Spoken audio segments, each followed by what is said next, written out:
All right, welcome in Cincinnati Soccer Talk. It is Monday night. We are live and we got a busy week ahead of us. A match on Saturday that had everything. It had going down early. It had another team just absolutely bossing the game. And it had FC Cincinnati finding their way back in. It had Evander showing probably one of his best performances of the season. And it had a point apiece that we walk away with. A new norm? Do we feel like this is a new norm of like we're having to be like we have to feel good about like these draws? I'm starting to get in this mindset now over these past couple of weeks. I have to feel good about these draws and like, hey, yeah, well, we got a little bit there. We're salvaging different than in years past, but we're getting through it. Teams starting to show a little bit more. 2 matches this week, though. They go to New York City to play NYCFC and then come back here on Saturday to host the Red Bulls. Let's bring in the crew here. Coach Jose joining us tonight. Coach, glad to have you. How was your weekend? Yeah, it was okay. I enjoyed the match because you can say one thing about this team is they are no longer boring to watch. Now, that's not always a good thing, but the weather suited me, a little chill in the air, it reminds me of, soccer, proper soccer when I was a kid that was played in the fall, not this spring and summer nonsense. And yeah, exciting game. You can't argue with that. Well, you'll get your wish here soon with the new format calendar flip coming up. Jose, thanks for joining us. How was your weekend? How did you take in the match? Given that I hadn't been at the stadium for a little over a month because I was out of town, and then we had the break, and then the road games, I was actually very excited to be back. So it's okay, I am back here. This is great. I was really optimistic. Okay, now there's been time to reset. This is going to be good. And then, of course, the ups and downs during the entire game. But it wasn't a boring game. It was an exciting game. You say you were out of town. You were actually out of country there for a while too, right? That's right. Yeah, I was in Mexico City visiting family. Yeah. So I thought a little bit of, I'm here. Maybe I should look for a ticket of World Cups. Like, nah. Now, what was the Neymar chatter in Mexico City? Did it reach over there? Well, no, because I was already back when that happened. Oh, okay, all right. Yeah, I was already back. So yeah, no. Fair enough. But I did get a message from one of my sisters who's a big soccer fan and an NFL fan too. Says, "Hey, Neymar's coming." No, he's not. It's just speculation. And personally, we can get into the whole name. We already did actually in another show. I'm not too hot about it, but it did make it down there. Okay, good to see that news is spreading. Oh yeah, about our fair city and oh yeah, what will ultimately be a left at the altar situation. Let's get to our what's hot, what's cold, brought to you by Apollo Home as we start things out tonight. Coach, give me what's hot.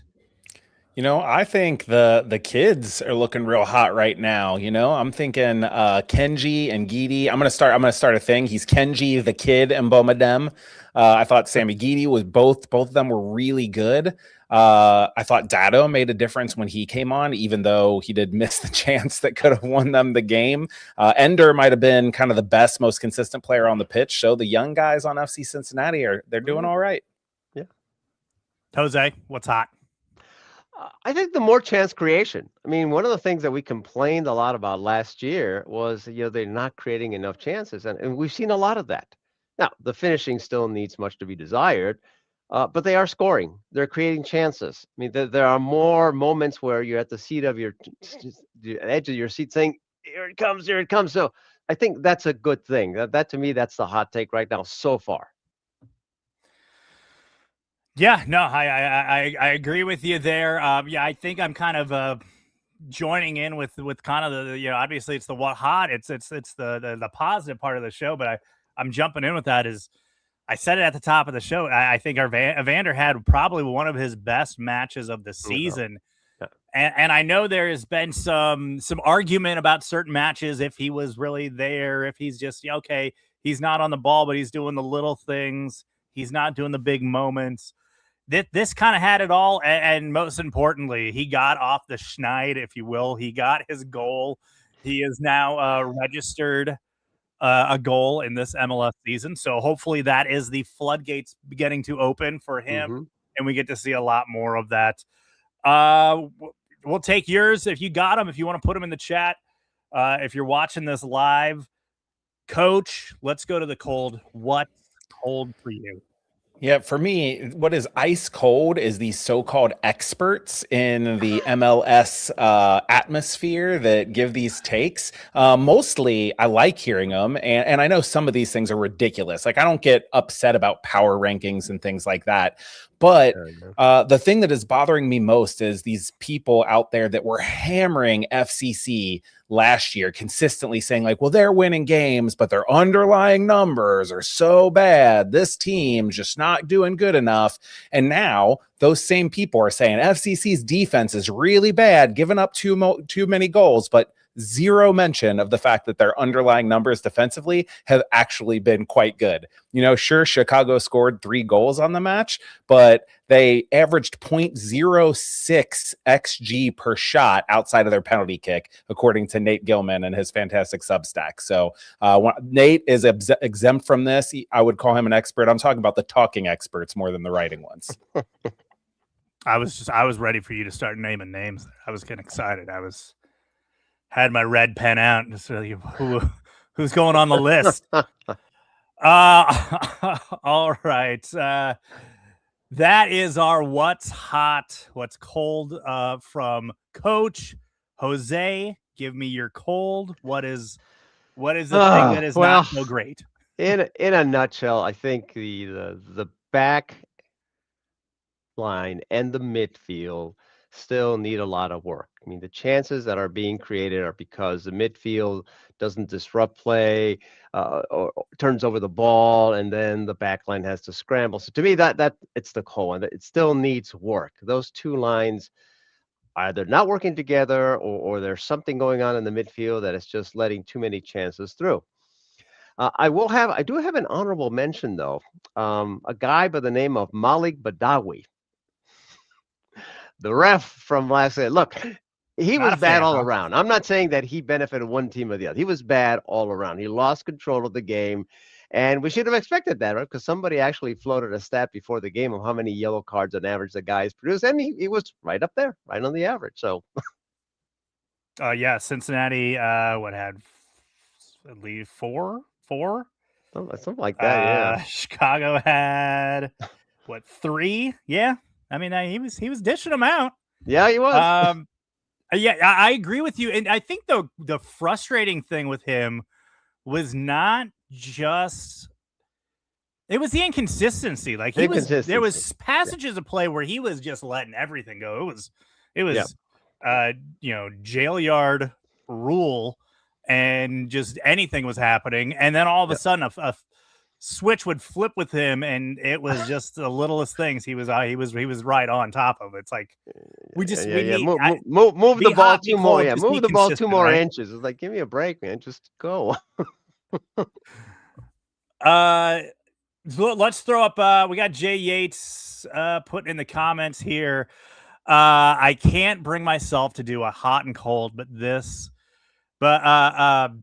by this time last year, FCC had 10 or more appearances in the MLW Team of the Match Day. Have we had a single one so far this year? I think I'm certain Ender has made it. Yeah, I think we did. I just don't remember who it was. Yeah, but I would say, okay, fair observation. Yeah. Probably not as prevalent as last year's. Correct. But then again, neither were, the wins were also a little more prevalent last year at this time. So they kind of go hand in hand. My cold was those temps. I'm glad I didn't go to that game. I've become, I just turned 40 this year, and I am becoming the biggest wuss. I used to be Mr. I grew up in Wisconsin. You guys are so soft down here in the Midwest. I'm not that guy anymore. I am so soft. I could not have made it through that match. Kickoff temperature 53 degrees and dropping. There was a frost warning that night. Like, no, thanks. Let's get to that. Let's get to that nice, warm, sunny weather of the summer. Of course, I guess Coach is wanting for more of that, and he's going to get his wish. And I'm going to be sitting there watching those late November matches from the comfort of my home. That is our What's Hot, What's Cold, brought to you by our friends at Apollo Home. For a limited time, take advantage of Apollo's spring deal. Yes, it is spring. A new AC unit for as low as $99 per month. Stay cold when it's hot. Stay hot when it's cold with Apollo Home.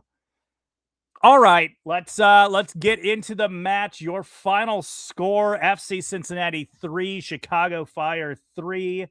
Let's hit the lineups, as of course my app refreshed just now, so I have to pull it back up again. Amazing timing right here. We'll talk amongst yourselves. Wait for it. There it is. Celentano in goal. Hagelin, Miles Robinson, and Flores, your back line, with Ender and Ramirez on the wingbacks. And then your midfield of Buka, Guidi, and Evander. Up top, that was kind of the big difference. We knew there was going to be a change because Kevin Danke had to go throw his shoes and have a little bit of a fit last week, so he missed the match. Who was it going to be? We figured Tom Barlow, with the way he's been playing, with the way he's kind of been that guy, being paired up there with Danke, he was going to factor into the starting lineup, which he did. But then it was the young guy, Kenji Mbomadem, getting the start over Jabari. Coach, your thoughts when you saw that decision when the lineups were posted? Kenji the Kid and Mbomadem, let's not forget. I'm sorry. Let me write it down. I'll get it. No, I was excited because I think he's looked good when he's come into the matches in every match that he's played. I think playing wingback, he looked a little bit out of his depth. And like last week, everybody will point to the goal, and it was a really well taken goal. But even off of the ball, like before the goal, he had a really nice diagonal that he like turned and hit on his left foot. He's naturally left footed, which gives this team a little bit of a different look that they don't have with anybody else but like Ramirez out there. And I guess when Teenage plays, so he can play over on the left.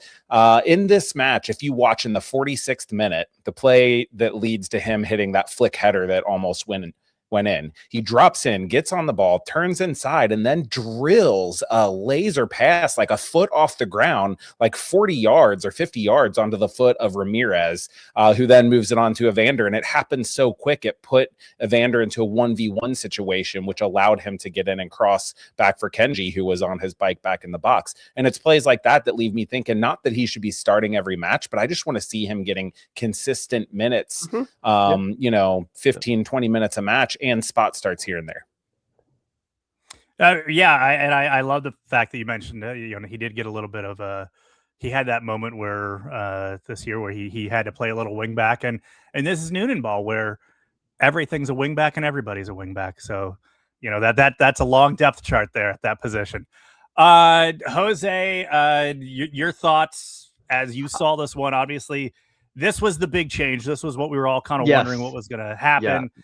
And obviously you did have, Jabari, Kenji. I mean, they've both shown their moments this season. Were you good with this one? Yeah, I was. I mean, definitely, I think he is showing a lot of promise, a lot of talent. I saw him play a couple of times with FCC2. It was really like what I saw there. He's coming along. I think the pairing, the kid plus Barlow, was good. But when Jabari came on, it just seemed to open up more spaces. So I don't know if it was because Chicago was tired by then, Noonan changed the tactics, or that pairing worked better. I don't know. It just seemed to work a little better. But it was late in the game, so I mean, you don't have a lot of data really to say that was a better pairing. But overall, I liked what I saw in him. I agree. I don't think he would be a starter every time, but give him more minutes. Let him develop. I think he could be a really, really good option off the bench or maybe even as a starter like this time. Mm-hmm. Yeah. The other obviously noted absence from the 18 was Matt Miazga. He leaves the game last week. We kind of figured this was how that was going to shake out.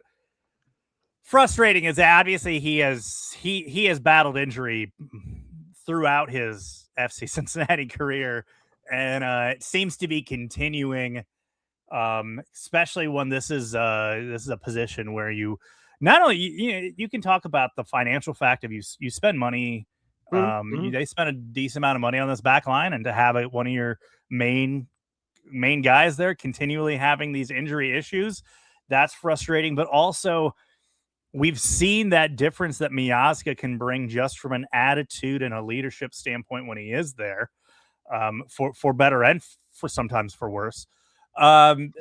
Coach, the Miazga situation, it seems like we're just constantly cycling through these issues here with him, and obviously it's nothing against him. Your body is your body, and if it's breaking down like this, there's not much you can do about it. What situation ultimately does it put the team in that this is, that they're two stalwarts at the back have hardly played together this season? Yeah, what's interesting is one, the constant rotation, but two, I think the choices you have to make as a coach without a physical and dominant leader like Miazga in there. Because I think part of the reason why Teenage has found himself on the bench is to squeeze Haglund into the lineup, because Haglund needs to play kind of if Miazga's not out there, because he's the other guy that's going to be vocal and going to be like really going after it in the air, that physical presence. And now I don't know anything. I don't know for sure about that. But I could see if Miazga was out there, that Haglund might drop off to the bench and maybe Teenage would get a little more play. So for a team that has spent so much money on center backs, the depth really becomes an issue, because you have a guy who's a little bit past his prime, though a still decent player in Haglund, Miles, who's a great player, and then you're starting the kid in Flores because you need somebody who can pass back there, and Teenage and Haglund both can't do that, and Miles is playing in the middle, which is a hard place to pass from. So I just think depth becomes an issue, and you just have millions of dollars sitting on the bench. All right, match starts. There's kind of, there's 3 goals in the first half, most of it coming right there at the end of the half. Cincinnati gets out of the blocks early on the yellow cards, picking up 2 inside of like the first 12 minutes of the match with Guidi and Barlow. Hugo Kuipers bags a goal that, I mean, if you're watching on TV, you didn't even know you weren't 100% sure if it went in. A crazy little side scissor kick, kind of whatever thing that was. I wrote it down here, and it showed. I know he had just kind of come back from being out, but Kuipers hit the ground running in this match, and he was an absolute problem all night. He ends up bagging 2. He really could have had the hat trick. He actually ended up being he played nice guy and handed off the penalty to someone else to take. So he very easily could have had a hat trick in this one. Is this the best striker that Cincinnati has gone up against in the league this season? I think it's not particularly close. I think for sure and without a doubt, Kuipers on that second shot turned a 0.09 XG chance into a 0.86 XG on target, meaning basically a near sure thing. I mean, to hit that volley out of the air, running back away from the goal. And then the first goal, he didn't strike it super well, and probably Roman should have done better. But the first touch to set him up for the quick second touch finish was just so good. I think that he made that game for Chicago, and it made me, when I saw him starting, I was hoping he'd be a little rusty, and he did not show that. And then on top of that, the guy goes 90 minutes after being out for, 3 weeks or something in a row. And you just like, man, wish we could have some players that might take a page or 2 out of Kuipers' book. Our man Rupesh jumping in there with Kuipers and Zinkernagel were both problems for FC Cincinnati Saturday night. And yeah, it was Zinkernagel's just phenomenal pass that Kuipers was right there for, that allowed that opportunity on that first goal, and really kind of, absolute pitch perfect pass there. Jose, we knew that these guys were gonna be a problem going into this match. From your view, at least in that first half where they were really pushing it, because you did see late they were sitting back, and obviously that ultimately probably cost them. But that first half, they were kind of coming out guns blazing at Cincinnati. How do you think Cincinnati fared in the first half against that onslaught? Like, what? I mean, obviously, yes, 2 goals on the score sheet, but yeah.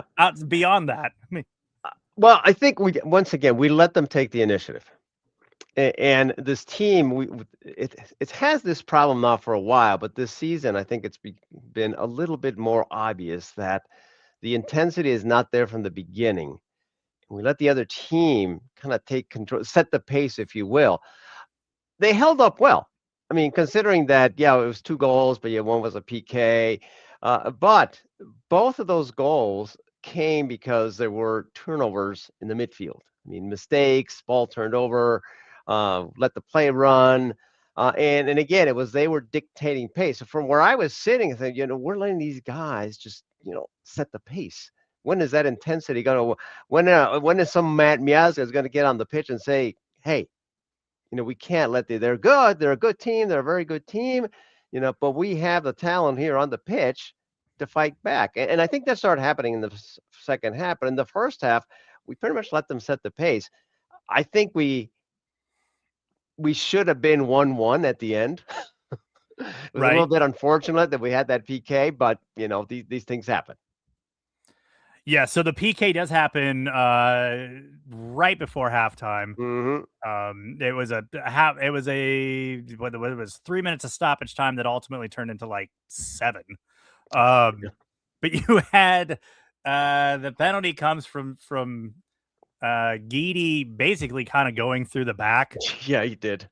I think it was Kuipers, like in midair, just kind of coming around through him. Man, I have an argument with a friend of mine. We were sitting, he was like, same as you guys, like stone cold penalty straight through the back. And I looked at that live. I thought it looked worse. And then I looked at it on the replay, and it looked an awful lot to me like there was not a ton of contact. Kuipers drops down to his knees essentially to head the ball in. And definitely Guidi makes some contact coming over him a little bit. I just think it's a play that happens, 15 times a game and is generally either never called or it's called on the guy that doesn't jump for the ball, right? If it happens at midfield, it's called on the other guy every time. And so I think by the letter of the law, I think it was a penalty. So there were a lot of bad calls. This is not one, but I do think it was a soft penalty. I don't think it was like stone cold. I think a lot of refs would have let that go. Well, and this is what VAR causes, though, right? When there is when it's called one way on the field, VAR has to have overwhelming evidence going the other direction. So when they go to that monitor, as light as it was, there's 2 knees in his back. Yeah, and the feet are not even on the ground. Yeah. There's not much VAR is going to be able to do to go, too soft for me. Like, now it's the letter of the law. At that point, when you go to VAR, you have to be going the opposite direction of letter of the law. And you can easily go, his knees are going right through his back. There's contact. There it is. There's no way you're But I do want to, again, go back to the first goal where, Guidi gives it up. And then, yes, Zinkernagel made a phenomenal pass. It can't get any better than that. And then, of course, Kuipers does his thing and he scores. But we turned the ball over and there's no pressure. There's nothing. We pretty much let Zink do what he wants, what he did. And that was the first goal. So I go back to the midfield still needs to step up in disrupting some of those plays. We are giving them way too much space, which is, by the way, echoes of 2022 before Obi came to the team. Man, and not just the midfield, the center backs looked so Yes. scared of the team speed. Like the number of times that Hagelin just Point. backpedaled off of Zinkernagel Yes. and let Zinkernagel stride onto his right foot and hit a shot. The one that he hits right at Roman in like the 12th minute, I think. Other players have curled that same shot in on us. You know, we saw Haile Selassie do the same thing and hit off the post. It's like, these are not good chances the other team's carving out. It's the center backs being so scared to get beat that they're just backpedaling. And same with the midfielder. Like you said, Jose, you were dead on. That Zinkernagel pass was phenomenal, but Evander's sitting there 12 yards off of him, just kind of sitting. If I stand in this space, then, you know, maybe he won't do anything. Like, you got to at least make that effort to make that pass difficult by getting up tight on him. Yeah. Is that I don't want to step to him because I don't want to be in a foot race with any of these guys, because that's, if I get too tight on them, then I'm going to have to keep pace with them. I'm going to have to keep stride for stride with them, and that's not going to go well. I mean, it's not with Evander, because we see him when he does get tight and the guy goes by him, he just stops running. So he's not that worried about it. I think with the Zinkernagel thing, he seems like he's not in a dangerous position, and you are not looking and seeing where your center backs are. You know, Miles let Kuipers run in behind him, thinking that he couldn't get that pass, because if the defense is 3 steps closer, if Evander's 3 steps closer, then that pass isn't able to happen. Also, Miles thinks Kuipers is offside, which if you're watching on YouTube right now, which you should be, make sure you check it out because we have clips and things up. You'll see. And, you know, probably if we do the thing like they do in England where they draw lines, Kuipers might be offside, but that's irrelevant. The midfield, like Jose had said, has to step higher, which then allows the center backs to be a little bit looser and let Kuipers run, because that pass isn't available, and then close down the midfield pass instead, which is how Miles is playing it. So it's just as much a problem of not having enough pressure as also having 2 guys on different pages, because had Miles known there would be no pressure there, Miles would have dropped off into a more defensive position, I believe.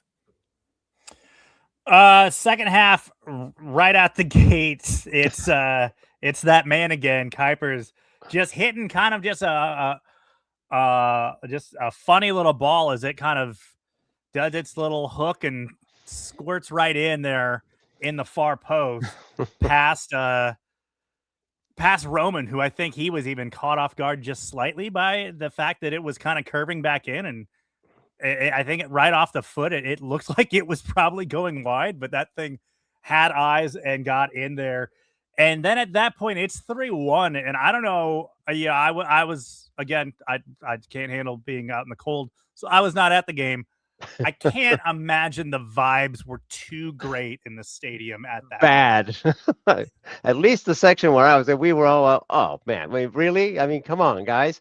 I think I might have said that in our chat, in our private chat. I said, they score another one, I'm out of here, because I'm not having fun. I'm miserable with this cold, and they don't seem to be reacting, which they did. I mean, to be honest, I mean, to be fair to them.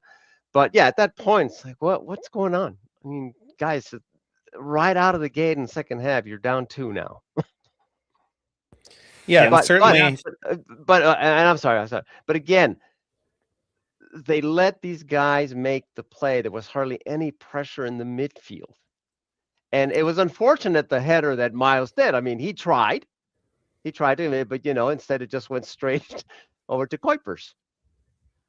Yeah, I mean, I think that if you're being exceedingly generous, you could also make the argument that Chicago generated almost nothing, and but for a bit of luck or a bit of harebrainedness by Guidi, whatever you want to say, they earned the PK, and then 2 really good plays from a really good striker. And of course, you don't want to be down 3-1, but they hadn't played that bad to that point. So if I'm Noonan and I'm sitting there on the sideline, that is my message to the guys. I'm like, we definitely need to tighten up, step your line of pressure up, but you're not playing that poorly. You just need to turn up the energy, which they did. And I think the team has given us enough evidence now, Toronto, Montreal, this game, that energy will be there. So like Jose is saying, and I think everybody is saying, now we just want to see that energy from minute 1. Yeah, and listen, I mean, we hate that it comes to this, but they did wake up in the second half, and the pressure was coming from Cincinnati. They were finding opportunities, but it was after you've got pantsed and it's 3-1. You know, I think that's the frustration there, right? But also pantsed. I mean, I hear you on the scoreboard. It was terrible. And I'll be the first one to admit, in the stadium, I was sitting head in hands. Like, I was frustrated. I was drained. But then you go back and you look and you're like, man, FCC created 2 big chances and 2 quality chances in the first half. And you know, there's numbers that judge what is big and what is quality. I won't bore anybody with that. But it's like 4 chances that you would expect them to score at least 2 of them. And they did score 1 of them. And it's like, if the game is 2-1 FCC because they score an extra one of those, or if it's 2-2, it looks totally different. So I think that's my part with the experts and railing on them, is like the underlying numbers and even the eye test to a certain extent show that FCC is playing not as bad as the scoreboard reflects. And they're just getting, you know, some really good strikes against them, some wonder strikes even, and then some bad luck. Bad luck losers are still losers, though. So that's at the end of the day, it's still bad. Well, last year we were good luck winners. When I say this, but you know, this let's come from behind again. Let's put in all the energy now that we're behind or that we're a player down, which has happened now several times. It's not sustainable. I know you guys hate when I say that, but that's not sustainable. But this is where it gets me. It's like 1 goal wins weren't sustainable, and it was. Yeah, that's what it gets me. It's like bad luck losers are still losers. Well, last year, good luck winners weren't winners. So it's like, what is it? Because like good luck winners last year, everybody was like, not sustainable. This is terrible. This team's frustrating. They should be better. This year, it's bad luck, and it's like, this is terrible. This is not sustainable. It's frustrating. It's like, Cincinnati fans, it's quintessential. We will only be happy if our team plays perfectly and wins big. Because if they're just winning and not playing well, it's not good enough. If they're playing really well and have gotten unlucky, it's not good enough. And I get it. It is about winning, and that's what we need to do eventually. I just guess I take a lot more optimism out of some of the performances, and maybe that's the coach in me. Like, if you know, I've coached a winless team on a season before. You got to find the way that your teams are improving and really focusing on that. So, you know, if you look at the course of game to game, and then you also think, at what point last year were we going to kick it in and start getting better? It never happened. Well, this year it hasn't looked great yet, but they are getting better. And so maybe that spells good things down the stretch of the season. So, Coach, did anything really change in the second half, or was it just things finally clicked a little bit more and they were able to just cash in? Yeah, I think it's a multi-layered question, because certainly Chicago being up by 2 goals at one point sat back a little bit more. They did the whole go into a shell thing, but they didn't sit back entirely. And then certainly FCC took a few more risks because they had kind of the, so to speak, nothing to lose. But I think that the biggest thing that I noticed they were doing a lot more of in the second half is Samuel Guidi dropping way deep to get on the ball and to dictate play with his passing, and then also to be in a good position and rest defense to break up counterattacks, you know, because he doesn't have that explosiveness that Obi has. There was a comment about Obi being maybe the piece that, you know, with him not there, you know, because he can't break up those plays. Guidi doesn't have that, but he does cover ground really well. So by dropping Guidi deep, he becomes your best passer in the back line. Whereas I made a joke about it before. You had a bunch of guys out there that can't pass from the back line. How are you going to progress the ball? Guidi, by dropping deep, was able to have a lot more space, and he has been so good. He has hit the pass that leads to the assist in so many of these goals and so many of these chances, you know, the MLS assist on some of these big chances. I think that he is a plus passer for FC Cincinnati, and there's precious few of those in the lineup. So I think that Pat Noonan, if you want to give him any credit, which many don't, but I think you can give him credit for that tactical tweak, because Guidi was quite good and he made a difference. So Coach, then with that said, and I agree with everything you're saying about Guidi, what needs to happen then in the midfield to have some of that disruption or pressure, call it whatever you want, that we used to have with Obi there? With Obi, very few got through. Then, of course, he dropped off in the form. He got injured. He's still injured. He's still not a starter. What needs to happen then for us to get back to that point where it was very difficult to pass through that midfield? Yeah, I think it's not just the midfield, right? It's the defending in front of the midfield. Well, sure, and when sure, you have But no, I mean, you're right. What I'm saying is that's what needs to happen. I think I don't think that you're going to make a big personnel switch in midfield at this point. But No. Evander cannot keep doing the thing where the guy has a ball and he runs and like jumps a passing lane, like you can't pass it here. And then the guy dribbles up the field and Evander's like, oh, well, did my job. I took away that one pass. Like he can't keep doing that thing. And you know why Tom Barlow keeps starting? It's not because he's some great player. It's because he's a forward out there that'll press like crazy and does a pretty good job at it. And I've said it before on here, but I'll say it again. That biggest miss from Lucho Acosta to Evander is that defensive pressure, because Acosta was really good at leading that pressure, which made Obi's job easier. He could sit back, read the one pass that was available because his front line was pressing, and go attack it. You know, Guidi and Bucher are sitting back there thinking the ball can go anywhere because Evander's 10 or 12 yards away from the guy. There's no pressure. The ball can go anywhere. It was Evander kind of making the moments there late on, as it was a great ball through. Dado gets just draped, just dropped, pulled to the ground. Bang on penalty. Evander steps up. He actually takes it, converts it. It's 3-2 now. And it was game on. And then it was Evander again on a free kick, creating what was ultimately an own goal, but just putting a really dangerous ball into that box. He did. Creating that chaos, creating the fact that a defender had to kind of got in the way of the ball, play the ball, whatever, but it goes in. And I gotta say, I literally just my daughter and I just rewatched the match earlier tonight, and for some reason she didn't realize that it was this was a replay, so she was getting way too into it. I was like, I can tell you what happens. But like, you watch that last, I mean, there was 10 minutes of stoppage time added onto that. You know, there was almost from that third goal, you know, there was almost 14, 15 minutes of match that still happened from that point. They could have won this thing. I mean, they were putting on the pressure. Chicago looked caught off guard that like, oh crap, we just threw this thing away.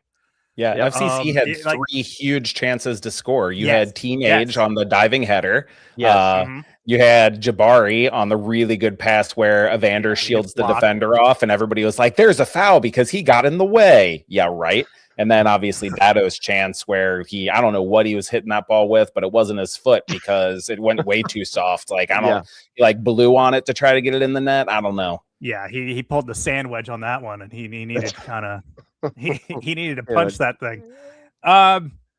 It is a match where ultimately they come back, they get the point.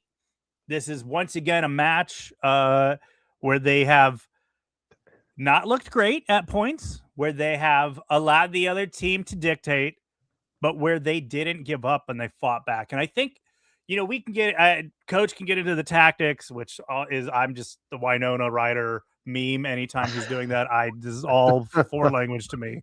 I'm not smart enough to understand any of it. But what I can wrap my mind around is like, this team does seem to be willing to like just keep grinding and keep fighting. And there's a little bit of that. There's that will. There's that kind of that grit that you need in a season to fight back. And fight back in ways they probably really weren't forced to do a whole lot over the past couple seasons. And I don't know. I think I look at that and I'm not happy with the fact that we're still not getting wins. We're still kind of just middling around as far as the standings go, even though we're like 8 matches in. So like, what does it matter? But like, the fact that it looks like this team is willing to fight, that's a lot of promise for me. No doubt. Yeah. I mean, I'd rather have a team that has the guts to say, all right, we're down, but we're not out. We're going to keep fighting. We're going to find opportunity. And they did find a lot of opportunities. As you said, in the last 15 minutes, there were a ton of opportunities that could have won the game. So I'm happy for that. It shows grit. It shows resilience. And it shows a certain pride, too. It says, no, especially at home. So, no, wait a minute. At home, we're going to lose at home? No, that's not going to happen. But once again, can they have that intensity or that focus? Not necessarily you can't really have that level of intensity for 90 minutes, but focus, I would say. That level of focus that says, we're not going to make the silly mistakes that are going to get us behind and then force us again to up that intensity. It's just not going to work long term. But if they just have a little bit of more focus and discipline in the beginning, Yeah. then I think we're going to start seeing the results that we want to see. And Laura Fowler tweeting out some comments from Pat Noonan after the match, and just kind of about the fight, about that energy and some of the issues. And he said that I like the fight, but need to see it sooner. And I think that's kind of where we're all at to a degree. Yeah. The fight is awesome. I love the fact that we're doing it, but like, maybe don't wait till midway through the second half to get really, bust it, right? Yeah, and we can't know this, but what I want to know from Pat Noonan is he can say that all he wants. Like, what are you doing about it, man? Like, you can't control totally whether your players show up ready to play or not. Sure. I coached college women, so I know this better than anyone. But you know what you can do? You can tweak pregame rituals, make them show up a little bit earlier, do different things. You can force them to do positive visualization before they play. I don't know. Get a sports psychologist in there. You know who we need? We need Dr. Sharon from Ted Lasso, something like that. But my point is, I'm joking, but not because if Noonan is trying these things and we just don't know, more power to him. Because you have to give him credit. He certainly has not lost the locker room like some people were saying with the fight that they're showing late in games. But you have to find a way to bottle this intensity and get it to show up earlier in the match. Maybe you need to just like go and get Kendall Waston on contract to come in and just smack people like they just scored a goal. Remember when he used to do that? Every time somebody scored, he just run up and smack them. We'll just get him smacking everybody, get him fired up. I don't know. Got to try. How many concussions do you think happened from him just smacking? I mean, Alan Cruz. That's a lot. That's a lot of muscle smacking. But you said in jest the whole thing about the Ted Lasso psychologist, but I gotta tell you, in 1966, the Brits were the hosts for the World Cup, and they were the perennial losers. I mean, every World Cup, okay, this year nothing, this year nothing. This time they were going to be hosting. They had a psychologist, and a lot of teams and even the players. Oh, come on, a psychologist. I mean, what do we need this for? But it made a huge difference. It made a huge. Obviously, they were at home. They had support of the crowd and all that. But a lot of players later say, no, that made a huge difference. I'm not saying get a psychologist, but something's got to change in this team for them to come focused and intense from minute one and not wait until we're behind or a player down. I think you just threaten them. Listen, if we can't get wins, then I'm instituting. You're showing up to these matches not in your cool outfit that you spent way too much on and that you've curated over the week to show off your strut. No drip. You're going shirt and tie with a suit straight off the rack from Men's Warehouse, like we're a high school football team. That's what you're doing. And I ain't hearing anything until you actually win a match. You ain't doing anything else. All right, we got more to hit on here, so we got to move her along. Yeah. Let's get to our Go Beyond Player of the Week, brought to you by Go Beyond Exercise. Coach, your Go Beyond Player of the Week. You probably won't be surprised because I've already been singing his praises, but Sammy Guidi is it for me. I just want to talk about one play to illustrate what I'm talking about. 17th minute, he shows what it means. Haglund wins the ball and touches it square to Guidi. Most sixes on the team, Obi, Anunga, even Buka half the time, just one touch that back to Miles and we build and play. Guidi touches away from pressure, then splits lines immediately into Tom Barlow, moves to get open, gets it right back from Barlow, then sends it down the line for Ender to chase that leads to a really good shooting opportunity for Evander that he hits into row 95. But you see, Guidi has that passing ability and that the way he finds space after he passes it. I love this kid and he's just getting better.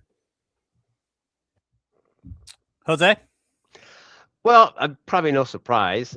I think to me, it's Evander. And full disclosure, right after the game, I was frustrated because you're in the stadium. It's intense. You're frustrated. You're also feeding off of the energy of the crowd. And initially I thought it was Ender because of all the opportunities he created. But as I rewatched the game and watched the highlights, realized, first of all, he was involved in all 3 goals. Second, he created a lot of really good opportunities. And yes, the pressing is still an issue for me, but in general, he had one heck of a game. I mean, this is the Evander close to MVP performance that we sometimes see in him, which a lot of people sometimes are frustrated because, well, he hasn't done anything. Well, he did a lot in this game. He did created a lot of chances, a lot of opportunities. And again, he had a hand in all 3 goals. So to me, he was the player of the week for FCC. Jumping into the comments here, Jay Yates saying that I'd say Barlow just for his sheer determination and work rate. It was the Barlow, it was the Tom Barlow revenge match. He got his revenge. He got his goal. That's right. Yeah. So I mean, he cashed in on that one. Our man Rupesh is going with Ender as his Go Beyond Player of the Week. For me, I'm gonna have to go with Jose. I got to go with Evander as my Go Beyond Player of the Week. He now doesn't go beyond, but is now tied with Nick Hagelin for 1 goal on the season. Hope to see that number continue to climb. For Nick or for Evander? Both, but mainly Nick. I'm a Lakota kid, so I'm going Nick all the way. All right, that is our Go Beyond Player of the Week, brought to you by Go Beyond Exercise. Beyond Exercise is a Cincinnati physical therapy and fitness business that helps people of all ages stay active and fit. They also work with local MLS and MLS Next Pro athletes, and they're the official physical therapy provider for the Manu Ledesma Academy UPSL team. See how they can elevate your health and fitness at gobeyondexercise.com. All right. Something I wanted to do. We're 8 matches into the season. That's kind of roughly like the 1/4 mark of the season. Mm-hmm. I want to do a temp check. I want to just quickly do a little temp check here before we go into talking about playing New Jersey twice. This New Jersey / a baseball stadium twice this week. I want to do our temp check on 2 things: the squad, and obviously the men in charge, Noonan, Chris Albright. That's what I want to do here.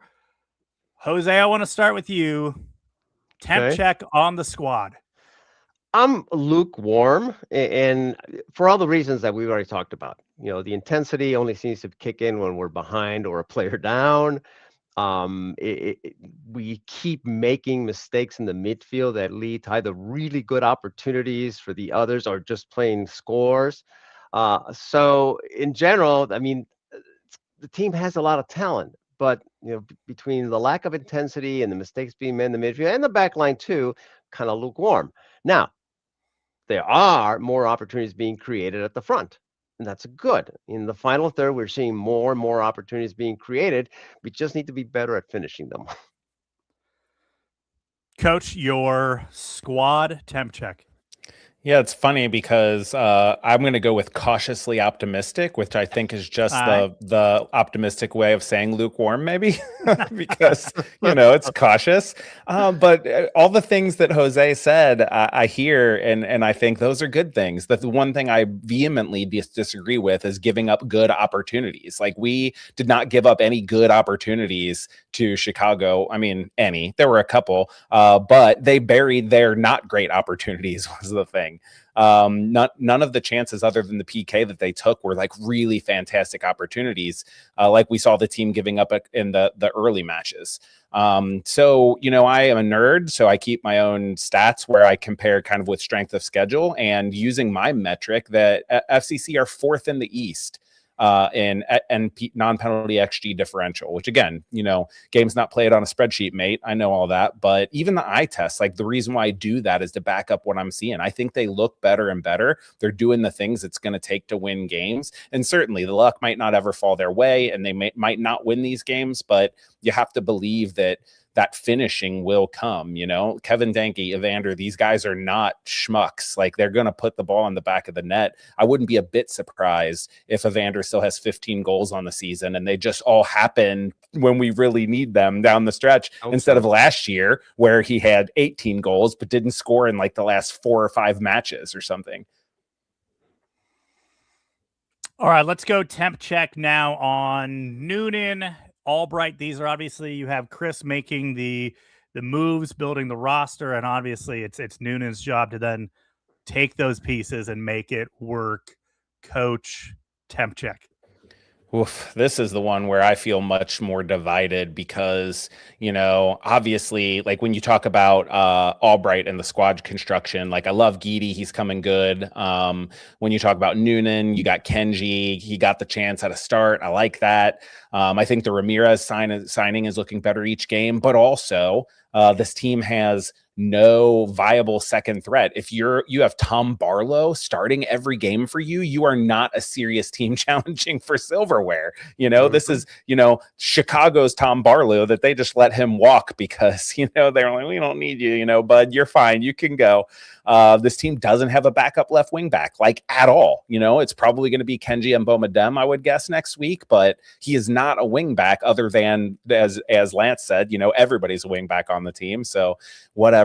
And then for all of Noonan's credit that I give him, he also refuses to take swings or make big changes. That Kenji start forced by the Denke red card. Probably wouldn't have happened otherwise. The formation remains basically the same no matter what players he has available. I would love to see him make a statement. And when this team is not playing well and his stars like Evander and Kevin Denke are not pressing or not getting on the page, I'd love to see just a double switch. Kenji, Dado, let's see what you can do. These guys aren't doing it. If nothing else, you make a statement to your team. This isn't going to be good enough. So, I think there's goods and bads, and I'm just hoping it's trending towards the good. All right. Made you speechless. I like it. Jose? I'm not feeling very good about. But I think my computer completely restarted. But yeah, we're good. Yeah. I'm not feeling really good about Noonan/Chris, and let me tell you why. A lot of things that Coach Joe said, I agree with in terms of Noonan. I mean, same tactics, same formation, and we've seen coaches from other teams who will switch around their formation when they don't have key players, and we don't see that. So the teams have figured us out. So I want to see what he does between now and the World Cup break. I mean, if the results are the same, meaning we keep coming from behind, we're losing game, then I'm sorry, but I think Noonan should not be here anymore. Now, if we start seeing the improvements, more opportunities, more scores, and better play at the midfield and backline, then okay, we give him a chance. As far as Chris Albright, I don't know yet. I want to see what does he do in the summer transfer window. What is he going to do to provide more depth in those center backs? I'm kind of tired is not the one. I don't want to see another, zillion-dollar acquisition. First of all, we don't have the money, but a more expensive Hadevi type that sits on the bench. Let's go for players that we know they're good, they're consistent to provide more depth in the back line, maybe even the midfield. But to your point too, if we keep starting Barlow there, well, then where's our depth in the front? So I'm curious to see what he's going to do in the summer transfer window, and then we'll say. But right now, I'm not very hot on these guys. All right, let's move it over to the midweek match coming up. We got 2 matches actually to look forward to. We will do temp checks. In 8 more matches from now. We will try to do them at the midway point, which will kind of be at a wonky thing because of the World Cup.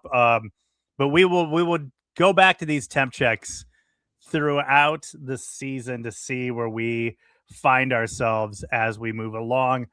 Wednesday at NYCFC, otherwise known as the Yankee Stadium, otherwise known as a place that FC Cincinnati has only won at one time. That was 3 years ago. And Vasquez scored in that game. That tells you how long ago that was. That we do not do well in this phony baloney fake soccer pitch that they have at Yankee Stadium. Coach, is this just this is not going to be a fun one. Oh, Ramirez is also we're going to have someone else going to have to play in his spot because he picked up a yellow card in this match on Saturday, so he won't factor into it. Coach, how are we feeling heading into this one?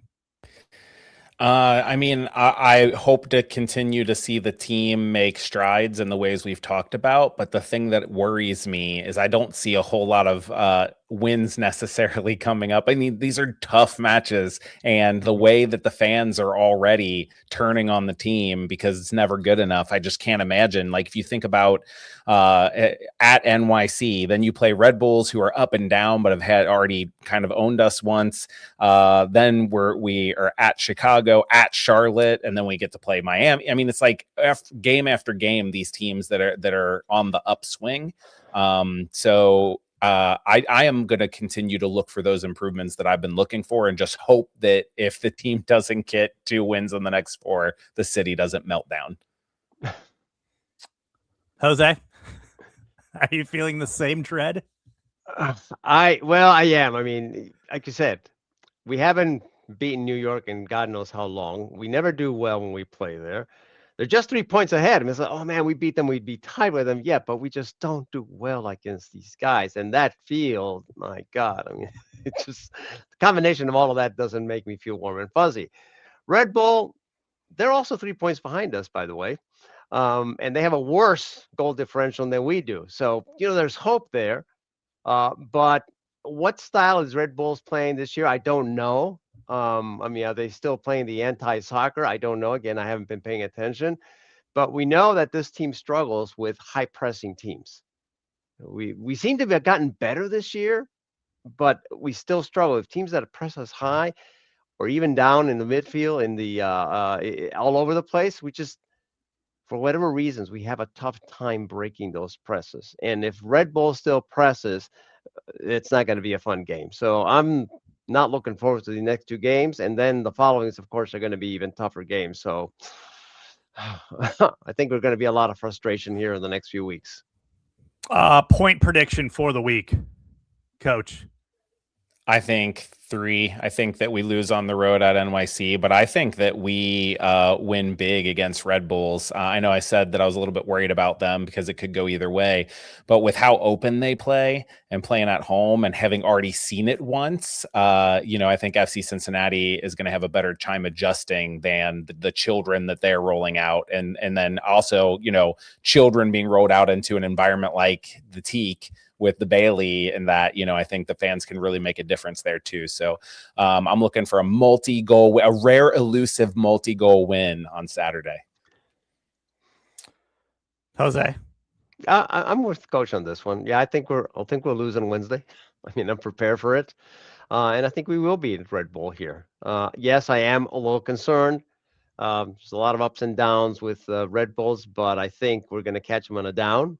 And yeah, I'm not as optimistic as Coach that there will be multi-goal, but I think we'll win that game. So I think 3 points. Okay. Yeah, hey, we'll take that. Excited for this upcoming loss on Wednesday. And then we'll go to a match that we hopefully win. Who knows? That you set the bar low. So now if anything good happens on Wednesday, it's just bonus. Yeah. It's just gravy. All right. Final thoughts. Let's wrap this one up here. Coach, final thoughts. Yeah, I'm going to use this time to talk a little bit about what Rupesh said, because I had something planned out, but then he asked, if a team presses you, can't you just play Route 1 soccer? He's talking about get it launched, look for the big bodies. And I would say you can, but FC Cincinnati's issue has been not winning the second ball of late. They've actually played the long ball quite a lot, and Jabari and Barlow are both pretty adept at that. Denke's pretty good at holding the ball up, not necessarily just winning that first one like a flick like Barlow and Jabari, but the second balls have been non-existent. So when you're going to do that, your midfielders like Buka, like Evander, and your wingbacks have to really transition quickly to get up there to win the second ball. The other thing you can do is bypass the first line of pressure with your center backs. If you watch other teams' center backs when they get pressed, the good ones take a touch into midfield and then give themselves a passing lane. Miles Robinson is the only center back on this team that does that. And Andrea Chirilla did it when he played, but obviously he's not getting a ton of run. And I think that Flores does it when he gets to play on the right. But this is what I was saying about the Miazga issue. It's not just losing him, it's the shuffling that happens after that. So I would look for, if we get pressed against NYC, if FCC gets pressed against Red Bulls, I would look to play a little bit more route one. But I would say, look, guys, it's on the rest of you. Jabari, Tabarlo, whoever it is going to get that first touch. It's on the rest of you to get on your horses and get the second one, or you can come sit by me and look at my little iPad with me and getting all my pictures and where people are checking my fit to check out the Coach Noonan store to see what they want to buy next week. You can come sit here with me, and I'll put in some of the kids who will do that. Coach Noonan store, not cheap, by the way. I've definitely looked into it. There's definitely been some times where I'm like, dude, I kind of want one of those. Oh, no, never mind. Jose, final thoughts. My final thought, I have two, and the first one's going to be more on the upside, which is, and I've said this several times in this broadcast, the increased opportunities in the final third are encouraging.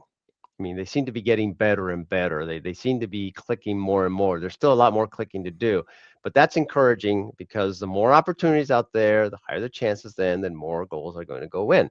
So I'm encouraged by that. Ramirez is, in the beginning, I was high on him, then I went kind of low. Now I'm not exactly high, but he's coming along nicely. So I think he's going to be a nice addition there. Ender, we've already talked about him. So I think that whole front third is starting to look good. So that's kind of the positive thing, and I hope that continue to improve.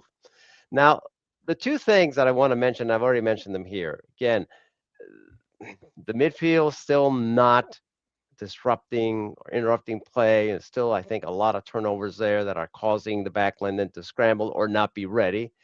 And coupled with the backline lack of performance, that needs to be fixed. And the intensity. Or focus. Let's talk about focus. Unless they rectify those two things, it doesn't matter how many goals we score. We're going to be chasing the game. We're going to be saying, hey, great, man. You guys came from behind again. Or worse, you lost. You came back from 3 goals, you tied, but then you lost in the last second. So to me, again, a lot of positives at the final third, which last year we didn't have. Some negatives that need to be fixed in the midfield and backline. All right. Well, a lot of positives to take away. Obviously, a draw that felt like a win. Maybe is that how is that the vibe we're going with tonight? Yeah. Yeah. Love it. 2 matches to look forward to this weekend. We will be back right here next week to talk about those. Talk about hopefully some positive news. Hopefully 3 points or better. We shall see. Want to thank everybody for hopping in on the chat tonight. Want to thank my guys here, Jose and Coach. Well, thank you for joining us. Our producer Josh Dye behind the scenes, making it all happen. If you'd like to support CST, CincinnatiSoccerTalk.com/support. Hop in, join the family, contribute in that way. Keep us going here as we continue to make independent content for this team that we love in this city that we love. That is it for us tonight. You can also check us out on X, and then all you weirdos on Blue Sky, you know what to do. There's that address right there. One of those. All 12 of you over there. Listen, you say what you want about Blue Sky. I'm just going to stay in the lawless hellscape that is X, and I will never leave. That is it. You make your choices, though. You can find us on both the hellscape and then whatever that is over there. We'll see you guys next week. Goodbye.